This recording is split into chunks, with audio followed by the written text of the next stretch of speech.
Janshakti party महिला आघाडीच्या वतीने अवैध धंदेवाल्यांच्या विरोधात पोलीस उपअधीक्षक किशोर काळे यांना निवेदन देण्यात आले।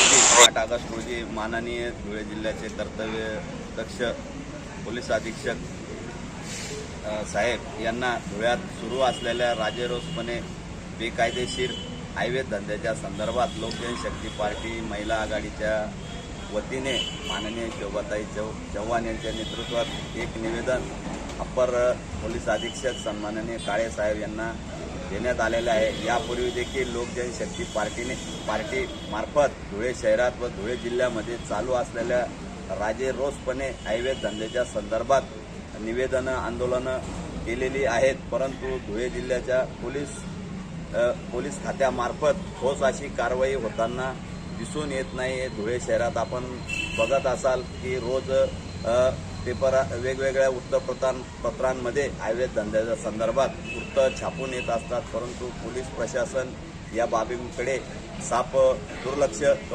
करताना दिसून येत आहे। धुळे जिल्हा हा मध्य प्रदेश व गुजरात राज्याच्या सीमेवरती वसलेला हा असा जिल्हा आहे। या जिल्ह्यामध्ये अवैधरित्या मोठ्या प्रमाणात तस्करी चालते। जनावरांच्या तस्करीपासून तर भांग, गांजा, चरस, अफिंग इत्यादी व तस्करी मोठ्या प्रमाणाने होत असते, परंतु या बाबीकडे गस्तीवर असलेले पोलीस हे पैसे घेऊन सदर वाहनधारकांना सोडून देतात। गुटखा असो, बनावटी दारू असो याचे प्रमाण मोठ्या प्रमाणात वाढलेले आहे आणि गुजरात राज्यातून ज्या ट्रॅव्हल्स गाड्या येतात त्या ट्रॅव्हल्स गाड्यांमध्ये मोठ्या प्रमाणात शहरामध्ये गुटखा हा येत असतो व ज्या नशेच्या ज्या बाटल्या आहेत ज्या देखील या खाजगी ट्रॅव्हल्समधून येत असतो। या गोष्टीकडे पोलीस प्रशासनाने जातीने लक्ष घालून योग्य त्या लोकांवर रीतसर कारवाई झाली पाहिजे आणि धुळे शहरात चालू असलेला जो सट्ट्याचा बाजार आहे हा सट्ट्याचा बाजार देखील मोडीत काढला पाहिजे। सट्ट्याच्या धंद्यामुळे धुळे शहरातले अनेक कुटुंब हे उद्ध्वस्त झाल्याचे दिसून येत आहे। मूळ मालकांना सोडून सट्ट्यावर पिढीवर काम करणाऱ्या मजुरावर पोलीस प्रशासन कारवाई करते व यातून मूळ मालक हा सुटून दुसऱ्या ठिकाणी त्याचा धंदा थाटतो, परंतु या धंद्यामध्ये मोठ्या प्रमाणावर आर्थिकरण होत असल्या कारणाने ठोस अशी कारवाई होताना दिसून येत नाही।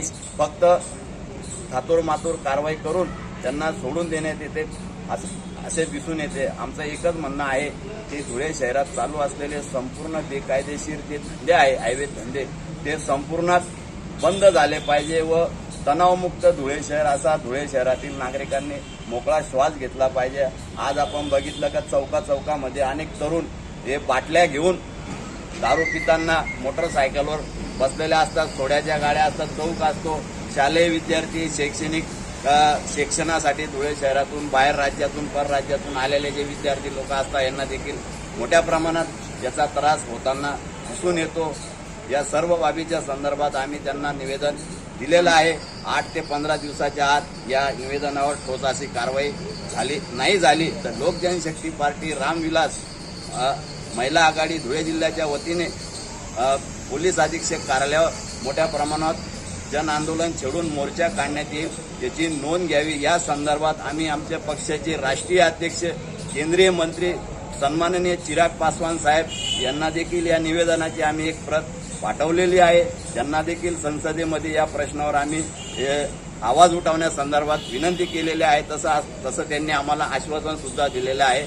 8 ते 15 दिवसाच्या आत सदर धंदे हे पूर्ण बंद झाले पाहिजे अशी लोकजनशक्ती पार्टीतर्फे मागणी आहे।